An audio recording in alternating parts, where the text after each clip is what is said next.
Bonjour les sportifs connectés, c'est Jérôme du blog montrecardiogps.fr.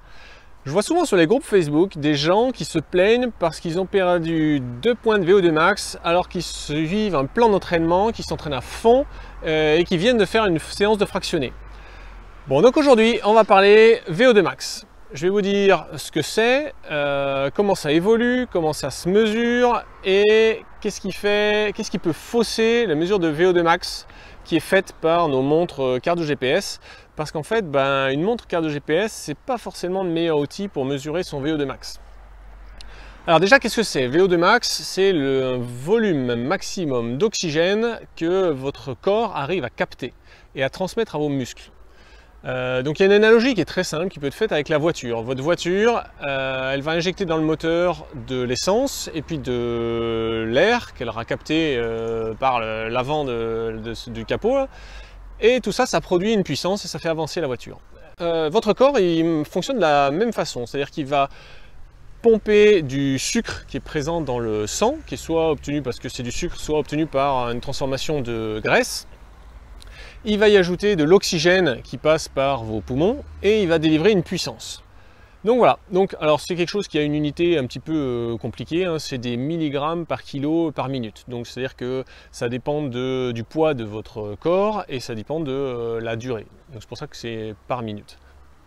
Alors maintenant, comment est-ce que votre corps, qu'est-ce que ce VO2 max dit sur la capacité cardiovasculaire, sportive de votre corps? Eh bien en fait, il y a un lien entre donc le VO2 max et la puissance que délivre votre corps. Il y a aussi donc un lien entre le VO2 max et votre fréquence cardiaque, parce que dans l'augmentation de l'intensité d'un effort, dans la première étape, c'est une augmentation qui est linéaire, c'est-à-dire que si vous voulez doubler votre puissance délivrée, il va falloir sur l'axe horizontal doubler le volume d'oxygène que vous consommez. Et donc là, c'est parfaitement linéaire. Et on le verra plus tard sur comment on le mesure. C'est exactement cette relation de linéarité qu'utilise votre montre cardio GPS pour déduire votre VO2 max. Votre montre, elle ne mesure pas la quantité d'oxygène qui passe dans votre sang, mais simplement, elle va suivre elle va exploiter cette linéarité.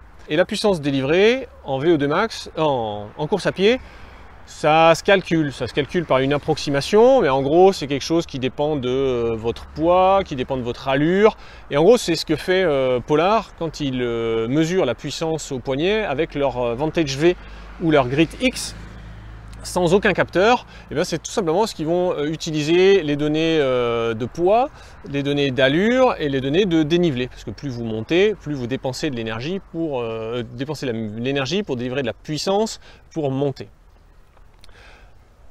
Et c'est aussi pour ça, ça c'est quelque chose qui revient souvent, je le mets souvent en commentaire, il y a des gens qui disent « Ah, j'ai pas mon VO2 max en vélo, etc. Comment ça se fait ?» Eh bien, en vélo, Garmin fait la distinction d'un VO2 max course à pied et un VO2 max vélo. Et en vélo, il faut absolument doter votre vélo d'un capteur de puissance. Ça ne fonctionne pas si vous avez juste la montre au poignet ou un compteur vélo Garmin. Il faut absolument que vous ajoutiez un capteur de puissance. Donc, comment ça se mesure maintenant le VO2 max? Alors, il y a plusieurs façons de le faire. Le premier, c'est une mesure directe, c'est en laboratoire. Là, on va vous mettre un masque sur la figure avec un tuyau et un appareil qui mesurera la quantité d'oxygène dans l'air que vous avez inspiré, la quantité d'oxygène dans l'air que vous avez expiré, et ça donnera la quantité d'oxygène que votre corps a assimilé. Ça, c'est la vraie valeur. Ensuite, il y a une méthode statistique, il y a des ABAC en fonction de votre sexe, votre taille, votre poids, votre âge. Eh bien, il y a des ABAC qui disent que votre VO2 max, ça peut être tant. C'est exactement le même genre d'ABAC que lorsqu'on dit que votre fréquence cardiaque maximale, c'est 220 moins votre âge. Bon. C'est pas vrai, statistiquement c'est une moyenne et c'est la valeur qu'on retrouve. Mais c'est statistiquement, donc il y a des gens qui sont au-dessus, il y a des gens qui sont en dessous. Et donc ces ABAC, eh ben, c'est pareil, c'est une approximation. Donc si vous voulez faire par exemple, on va le faire ensemble hein, et vous le mettez dans les commentaires, moi vous verrez que ça tombe pas mal. Là, il y a une valeur théorique qui est que le VO2 max, c'est la fréquence cardiaque max divisée par la fréquence cardiaque au repos fois 15,3. Donc si vous connaissez votre fréquence cardiaque max, parce que vous l'avez fait, obtenu lors d'un effort, si vous connaissez votre fréquence cardiaque au repos, parce que votre montre la mesure chaque matin, et bien voilà, vous faites ce ratio, vous multipliez par 15,3 et vous me dites dans les commentaires si ça colle avec ce que votre montre mesure comme VO2 max. Moi, ça tombe assez près. Alors, j'ai plus les valeurs en tête, mais j'ai fait le calcul. Bon, j'ai été vite fait refaire le calcul, parce que je ne l'avais plus en tête. Pour moi, 191 divisé par 60 fois 15,3, ça donne 47,7, non 48,7. Et Garmin me donne actuellement 49. Donc vous voyez que pour moi c'est une formule qui est déduite statistiquement, mais qui fonctionne presque parfaitement, en tout cas pour mon modèle de forme actuel. Donc j'en profite vite fait de l'aparté pour vous demander de vous abonner à la chaîne YouTube, comme ça vous serez prévenu des prochaines vidéos. Vous regardez le titre, si ça vous intéresse, vous venez voir la nouvelle vidéo, sinon bah, vous passez à la suite de votre journée. Et on continue la vidéo sur le VO2 max. Cette valeur de VO2 max, vous pouvez l'améliorer par l'entraînement, mais c'est pas quelque chose sur laquelle vous pouvez gagner 5 points ou perdre 5 points en l'espace de 3 jours.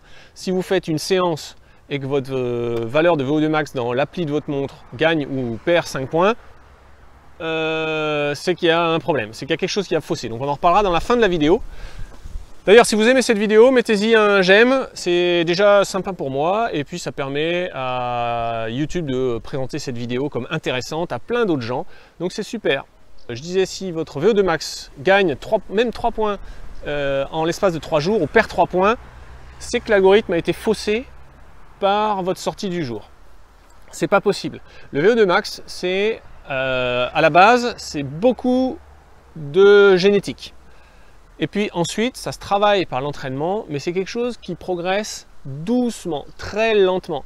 Et d'ailleurs, c'est pour ça que dans les applications, ça ne sert à rien de regarder son VO2 max sur 7 jours. C'est une valeur qu'il faut regarder sur 6 mois. C'est quelque chose qu'il faut regarder à l'échelle de tout un plan d'entraînement de je dirais, de 4 à 6 mois. Ça ne sert à rien de regarder l'évolution de son VO2 max sur 7 jours. Ça ne sert à rien de pleurer parce que vous avez perdu 3 points en 3 jours. Et ça ne sert à rien d'aller pleurer sur les réseaux sociaux parce que vous avez perdu 3 points de VO2 max. Comme je l'ai dit, hein, votre montre, elle ne mesure pas le VO2 max en direct. Elle mesure simplement plein de paramètres lors de toutes vos sorties. Et puis elle essaye d'approximer au plus juste cette courbe linéaire entre la puissance que vous avez délivrée pendant votre effort pour en déduire le VO2 max. Alors, qu'est-ce qui peut fausser le VO2 max? Le premier, c'est les erreurs de mesure de votre montre, c'est-à-dire les erreurs de GPS.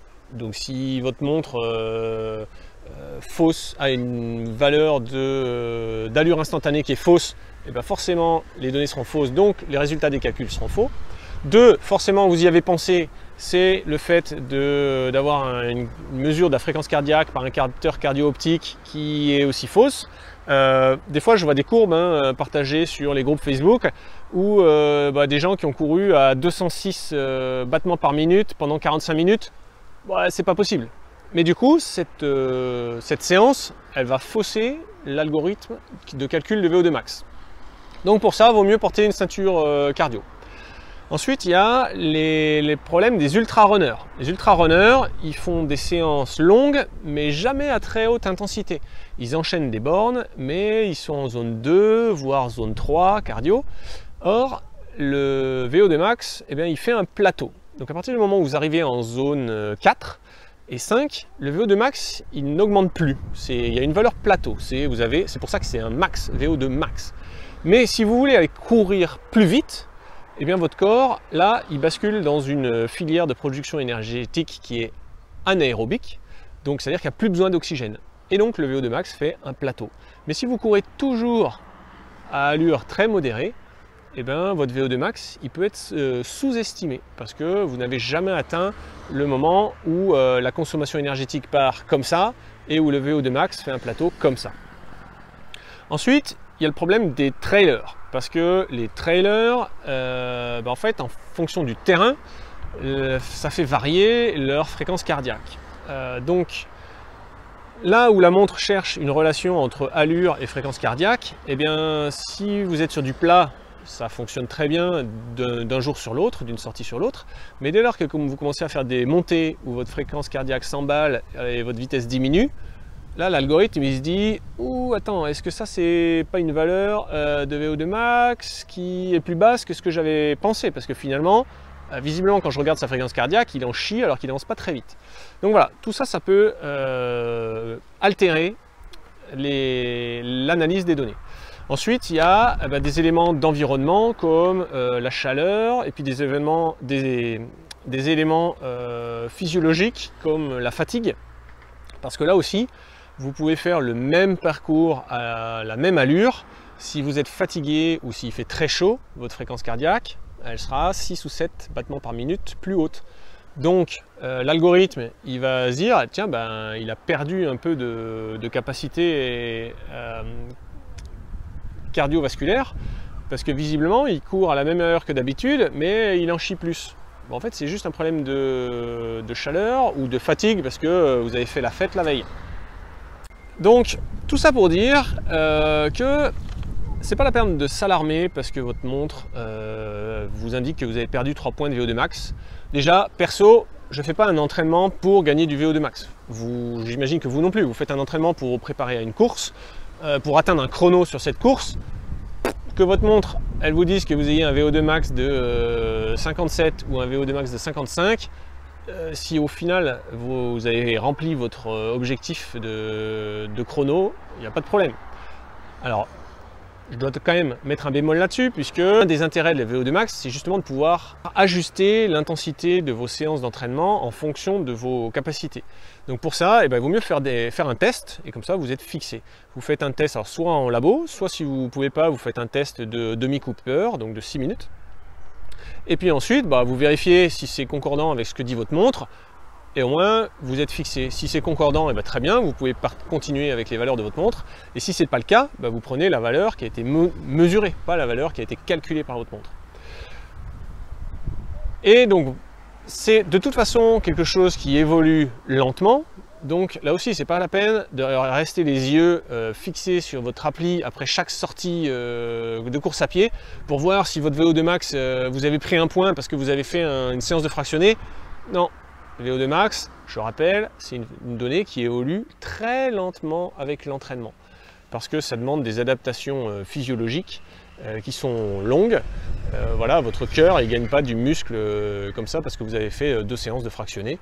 Donc c'est à regarder sur des durées de 4 à 6 mois. Et là, vous verrez l'effet de votre entraînement sur votre VO2 max. Cela dit, c'est une donnée qui est importante à suivre parce que c'est c'est un indice qui reflète très bien votre capacité physique générale. C'est-à-dire que c'est pas que de la puissance, c'est pas que des capacités de votre cœur, c'est vraiment un ensemble. Ça inclut la capacité de membrane des alvéoles de vos poumons à faire transiter de l'oxygène, de l'air jusque dans le sang, ensuite au cœur à pomper et acheminer ce sang vers les muscles, ensuite aux muscles à récupérer le sucre et l'oxygène du sang. Enfin voilà, c'est un indicateur métabolique de santé physique qui est global et qui du coup est super intéressant à suivre.